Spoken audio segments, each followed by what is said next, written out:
आज हम लोग क्रोमेटोग्राफी को देखेंगे। क्रोमेटोग्राफी मतलब क्या होता है? क्रोमेटोग्राफी क्या है? एक ऐसा टेक्निक है जिसको कि कहाँ यूज किया जाता है, क्यों यूज किया जाता है कि अगर मिक्सचर ऑफ कंपाउंड है या कोई भी आपका केमिकल है या कोई भी ऑर्गेनिक कंपाउंड है या कुछ भी आपको मिक्सचर ऑफ कंपाउंड है, तो उससे इंडिविजुअल कंपाउंड को सेपरेट करने के लिए और उसका क्वालिटेटिव एंड क्वांटिटेटिव एनालिसिस के लिए आपको क्रोमेटोग्राफी का यूज किया जाता है। और ये सेपरेशन किस आधार पे हो सकता है? ये हो सकता है आपके चार्ज के आधार पे, या उसके मॉलिक्यूलर मास के आधार पे, या उसके एफिनिटी के आधार पे, या उसके पोलैरिटी के आधार पे, या उसके इंटरैक्शन के आधार पे।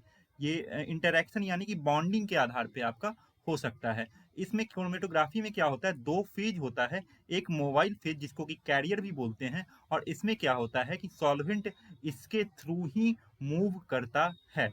और एक स्टेशनरी फेज होता है, या इसको एडजॉर्बेंट भी बोलते हैं। तो इसमें क्या होता है कि सबस्टांस जो है इसमें कॉलम में जो है फिक्स्ड होता है। ये स्टेशनरी फेज जो होता है कॉलम में फिक्स्ड होता है। स्टेशनरी मतलब कि स्टेशनरी यानी कि रुका हुआ रहेगा। हम लोग कॉमन कॉलम क्रोमेटोग्राफी का एग्जांपल के हिसाब से इसमें देख लेते हैं कैसे कैसे क्या होता है। एक सिंपल सा क्रोमेटोग्राफिक टेक्निक है।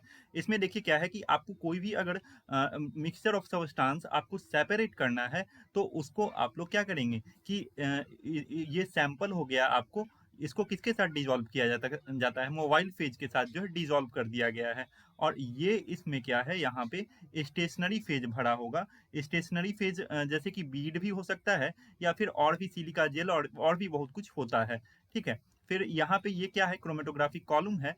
सेकंड सेकंड में क्या करते हैं यहाँ पे कि जो भी आपको सैंपल ऑफ कंपाउंड, ये मिक्सचर ऑफ कंपाउंड आप यहाँ पे डाले हैं, उसके साथ साथ आप रेगुलर इंटरवल पे आप जो है मोबाइल फेज डालते जाएंगे यहाँ पे। ठीक है। तो ये जो अलग अलग यहाँ पे जो इंटरेक्शन होगा अलग अलग कंपाउंड का, इसमें जो अलग अलग कंपाउंड प्रेजेंट है, तो वो अलग अलग टाइम पे आपके सेपरेट होकर के आपको बाहर निकल जाएगा इल्यूट के फॉर्म में। ठीक है। तो आप इसको क्या कर सकते हैं, कलेक्ट कर सकते हैं। तो ये क्या हो गया कि आपको मिक्सचर ऑफ कंपाउंड से क्या मिल गया, अलग अलग कंपाउंड आपको मिल गया। अब हम लोग कुछ हिस्टोरिकल एस्पेक्ट के बारे में इसमें देख लेते हैं।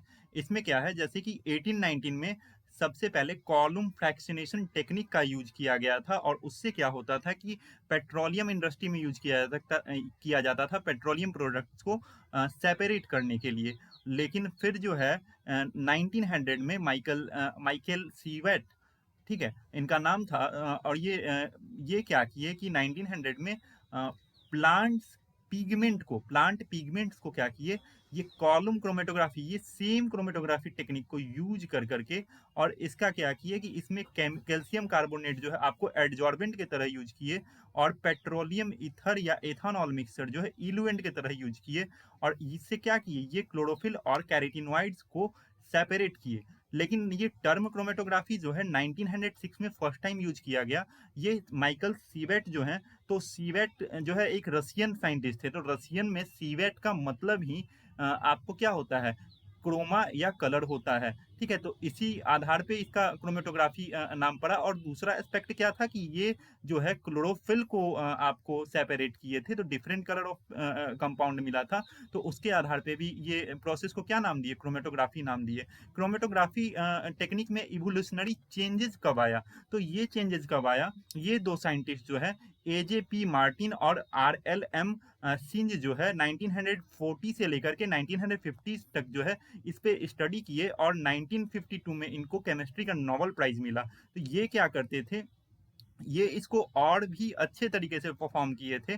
और इस टेक्निक को क्या नाम दिया गया था आगे जाकर के, हाई परफॉर्मेंस लिक्विड क्रोमेटोग्राफी, जिसके अंतर्गत आपको पेपर क्रोमेटोग्राफी, गैस क्रोमेटोग्राफी और भी डिफरेंट टाइप ऑफ जो क्रोमेटोग्राफिक टेक्निक हैं उनको डेवलप किया गया था।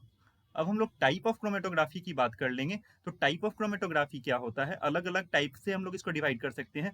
या तो ये प्लेनर हो सकता है, या तो कॉलम में परफॉर्म किया जा सकता है। प्लेन में अगर परफॉर्म किया जाए तो प्लेनर होगा, इसको कॉलम में किया जा रहा है तो कॉलम क्रोमेटोग्राफी। प्लेनर में क्या हो जाएगा, पेपर क्रोमेटोग्राफी और थीन लेयर क्रोमेटोग्राफी। और कॉलम क्रोमेटोग्राफी में क्या क्या हो जाएगा, size exclusion chromatography, ion exchange chromatography, affinity chromatography, reverse phase chromatography, hydrophobic interaction chromatography, HPLC और गैस क्रोमेटोग्राफी, ये कॉलम क्रोमेटोग्राफी में आते हैं। और क्लासिफिकेशन कैसे किया जा सकता है, क्रोमेटोग्राफिक मेथड के आधार पे कैसे उसका क्रोमेटोग्राफी हो रहा है। तो ये on basis of the shape of chromatographic bed के आधार पे इसका किया जा रहा है। क्रोमेटोग्राफिक बेड क्या है, जो स्टेशनरी फेज में जो स्टेशनरी फेज में यूज किया जा रहा था बेड लाइक स्ट्रक्चर या आपका सिलिका जेल, तो ये सब क्रोमेटोग्राफिक बेड होता है। तो उसके आधार पे या तो ये प्लानर क्रोमेटोग्राफी हो सकता है या तो कॉलम क्रोमेटोग्राफी हो सकता है। ठीक है। और फिर ये आपका क्या है, based on physical state of mobile या स्टेशनरी फेज। तो इसके आधार पे क्या हो सकता है, गैस क्रोमेटोग्राफी और लिक्विड क्रोमेटोग्राफी। और सेपरेशन के आधार पे क्या क्या हो सकता है, partition chromatography, absorption chromatography, size exclusion chromatography, affinity chromatography और आयन एक्सचेंज क्रोमेटोग्राफी।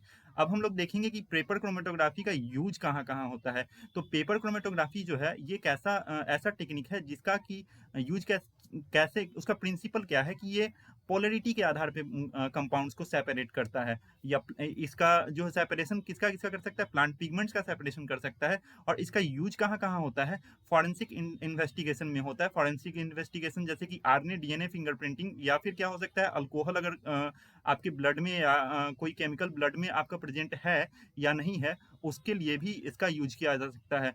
या और किसके लिए यूज किया जा सकता है, वाटर में पॉल्यूटेंट को डिटरमाइन करने के लिए, और फिर एंटीबायोटिक्स के टेस्टिंग के लिए भी आपको पेपर क्रोमेटोग्राफी का यूज किया जा सकता है। और फिर क्या है कि आपको फूड इंडस्ट्रीज में भी आपको पेपर क्रोमेटोग्राफी का यूज होता है। फिर जो सिंपल अलग अलग मिक्सचर ऑफ कंपाउंड जैसे कि कार्बोहाइड्रेट, एमिनो एसिड, प्रोटीन्स और भी ऑर्गेनिक जो कंपाउंड्स हैं उनको भी सेपरेट करने के लिए पेपर क्रोमेटोग्राफी का यूज किया जाता है। ये सिंपल क्रोमेटोग्राफिक टेक्निक है। फिर हम लोग देखेंगे डिफरेंट क्रोमेटोग्राफी, जैसे कि कॉलम क्रोमेटोग्राफी है। इसका यूज कहाँ किया जाता है, amino acid, carbohydrate, neutral lipid और फॉस्फोलिपिड के सेपरेशन में किया जाता है। फिर गैस लिक्विड क्रोमेटोग्राफी का यूज किया जाता है कहाँ, ये आपको gas liquid chromatography mainly chemical industry में बहुत ज़्यादा इंपॉर्टेंट होता है, केमिस्ट्री में बहुत ज़्यादा इंपॉर्टेंट होता है। इसका यूज कहाँ किया जाता है, मॉलिकुलर वेट को स्टडी करने में, बॉन्ड एंगल और डिफॉर्मेशन को स्टडी करने में, आयोनाइजेशन पोटेंशियल और इलेक्ट्रॉन एफिनिटी को भी बताने में गैस लिक्विड क्रोमेटोग्राफी का यूज किया जा सकता है। HPLC का यूज कहाँ किया जा सकता है, ये जितना भी क्रोमेटोग्राफिक टेक्निक होता है सब जो है आपको HPLC में यूज किया जा सकता है। जैसे कि आपका जितना भी आपको protein, nucleic acid, polysaccharide, plant pigment, amino acid हो गया, पेस्टिसाइड हो गया, स्टेरॉइड हो गया, ड्रग हो गया, मेटाबोलाइट हो गया, एनिमल और प्लांट हार्मोन हो गया, या कॉम्प्लेक्स लिपिड हो गया, तो ये आपका मिक्सचर ऑफ कंपाउंड है। और इसको कौन सेपरेट कर सकता है, HPLC से अच्छे से सेपरेट किया जा सकता है। एफिनिटी क्रोमेटोग्राफी का हम लोग देखें तो इसका यूज जो है वैरायटी ऑफ कंपाउंड को प्यूरिफाई करने के लिए, मैक्रोमोलिक्यूल या फिर इम्यूनोग्लोबिन्स को प्यूरिफाई करने के लिए, मेम्ब्रेन रिसेप्टर, न्यूक्लिक एसिड और पॉलीसेकेराइड के प्यूरिफिकेशन में भी यूज किया जाता है। आयन एक्सचेंज क्रोमेटोग्राफी का यूज कहाँ करते हैं, use to analyse the amino acid, जिसको कि एमिनो एसिड एनालाइजर भी कहा जाता है। और कहाँ यूज कहा जाता है, use to determine the base composition of nucleic acid के बेस कंपोजिशन को डिटरमाइन करने के लिए यूज किया जा सकता है। फिर और कहाँ यूज किया जाता है कि देखिए, आयन एक्सचेंज मतलब जहाँ पे भी चार्ज होगा वहीं पे यूज किया जाता है, यानी कि कैल्शियम, मैग्नीशियम, आयरन वाटर में प्रेजेंट है या नहीं है उसके लिए इसका यूज किया जाता है। फिर इसका मतलब क्या हो गया कि वाटर के प्यूरिफिकेशन में इसका यूज किया जाएगा। फिर क्या है कि सेपरेशन ऑफ डिफरेंट विटामिन्स और बायोलॉजिकल एमीन्स और ऑर्गेनिक एसिड और बेसिस का सेपरेशन में भी आयन एक्सचेंज क्रोमेटोग्राफी का यूज किया जाता है। अब हम लोग थीन लेयर क्रोमेटोग्राफी को देखेंगे कहाँ यूज किया जाता है। इट इज ये यूज इफेक्टिवली कहाँ यूज किया जाता है, आइडेंटिफिकेशन ऑफ ड्रग्स में और कंटामिनेंट्स या एडल्ट्रेंट्स, यानी कि कुछ एडल्ट्रेंट्स प्रेजेंट हैं या कि नहीं है उसमें यूज किया जाता है। फिर क्या है कि widely use to dissolve plant extract and many other biochemical preparations, यहाँ पे भी आपको यूज किया जाता है। जेल परमिशन क्रोमेटोग्राफी का यूज कहाँ किया जाता है, ये आपका जो है फॉर द मॉलिकुलर वेट के डिटर्मिनेशन ऑफ माइक्रोमोलिक्यूल के मॉलिकुलर वेट के डिटर्मिनेशन में यूज किया जाता है आपका। तो ये आपको सबसे पॉसिबल चांसेज होते हैं कि आपके जो कहाँ यूज किया जाता है क्रोमेटोग्राफी, उससे क्वेश्चन बनने के। तो आप लोग इसको देख लेंगे अच्छा से। वीडियो को लास्ट तक देखने के लिए थैंक यू। और इस वीडियो को अगर अच्छा लगा हो तो लाइक से और सब्सक्राइब करना ना भूलें।